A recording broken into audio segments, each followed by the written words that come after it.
Ας δούμε τώρα πώς κάνουμε χρήση του WebEx μέσα από σε ένα PC, σε ένα personal computer. Καλό είναι να αντιγράψουμε το PDF αρχείο που μας έχουν στείλει από το σχολείο με το εβδομαδιαίο πρόγραμμα στην επιφάνεια εργασίας του υπολογιστή μας και έτσι το παιδί με διπλό κλικ να ανοίγει αυτό και να πατάει σε κάθε μάθημα που έχει το εβδομαδιαίο πρόγραμμα, μιας και το κάθε μάθημα είναι ένα link που μας πηγαίνει αυτόματα στο δωμάτιο που θα γίνει το meeting του μαθήματος. Ανοίγουμε λοιπόν το PDF, κάνουμε κλικ σε ένα οποιοδήποτε μάθημα για να μας ανοίξει στο browser μας το περιβάλλον του WebEx. Εκεί θα μας δώσει την επιλογή να κατεβάσουμε την εφαρμογή του WebEx και να την καταστήσουμε στον υπολογιστή μας ώστε να λειτουργούμε από εκεί τα meetings. Οπότε του λέμε να το κατεβάσει. Κάτω αριστερά θα μας εμφανίσει την εξέλιξη του κατεβάσματος του αρχείου. Οπότε όταν τελειώσει θα κάνουμε κλικ πάνω της για να γίνει η εγκατάσταση. Όμως υπάρχει και η δυνατότητα να μην εγκαταστήσουμε αυτή την εφαρμογή, δηλαδή στην προηγούμενο βήμα να πατήσουμε ακύρωση ή cancel και να μην το κατεβάσουμε και να μπούμε στο περιβάλλον του WebEx χωρίς την εφαρμογή, μέσα από το browser μας, πατώντας το Join from your browser. Οπότε πατώντας εκεί θα μας ανοίξει μια καινούργια καρτέλα όπου θα πρέπει να βάλουμε το ονοματεπώνυμο του παιδιού σε λατινικούς ή ελληνικούς χαρακτήρες και όχι το όνομα που μας έχουν δώσει από το Υπουργείο για το σχολικό δίκτυο. Γιατί αυτό το όνομα θα δει η δασκάλα μας και θα καταλάβει ποιο παιδί από την τάξη της είναι, ώστε να το κάνει αποδοχή και να μπορέσει να παρακολουθήσει το meeting. Οπότε γράφουμε το όνομα του παιδιού, το ονοματεπώνυμό του και στο email από κάτω, αν θέλουμε συμπληρώνουμε κάποιο email ή το αφήνουμε κενό, είναι προαιρετικό και πατάμε next. Αυτόματα θα μας μεταφέρει στο περιβάλλον του WebEx για να γίνει το meeting με τη δασκάλα ή το δάσκαλό μας.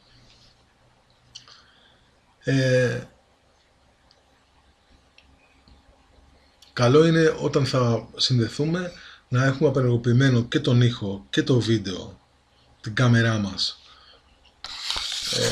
και να τα ενεργοποιήσουμε όταν θα μας πει η δασκάλα μας.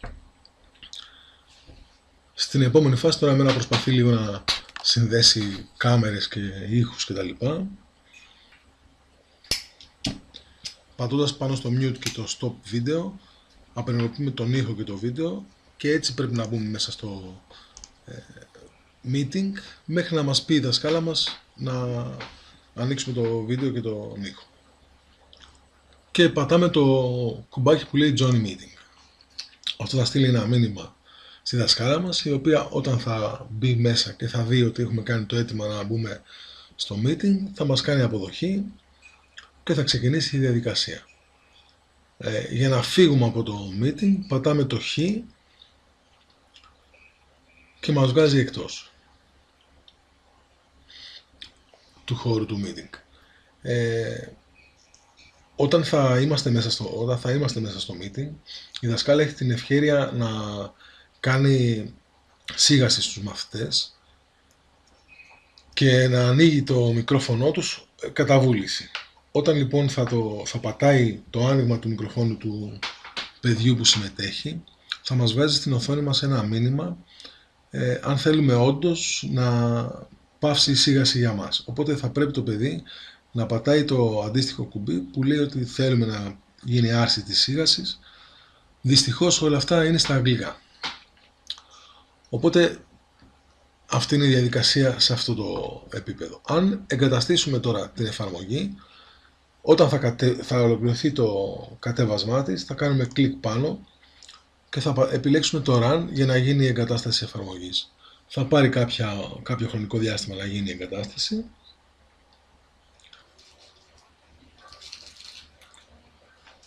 Όπου και σε αυτή την περίπτωση θα μας ζητήσει να βάλουμε το ονοματεπώνυμο του παιδιού για να μπορεί να μας αναγνωρίσει η δασκάλα και να μας κάνει αποδοχή στο meeting.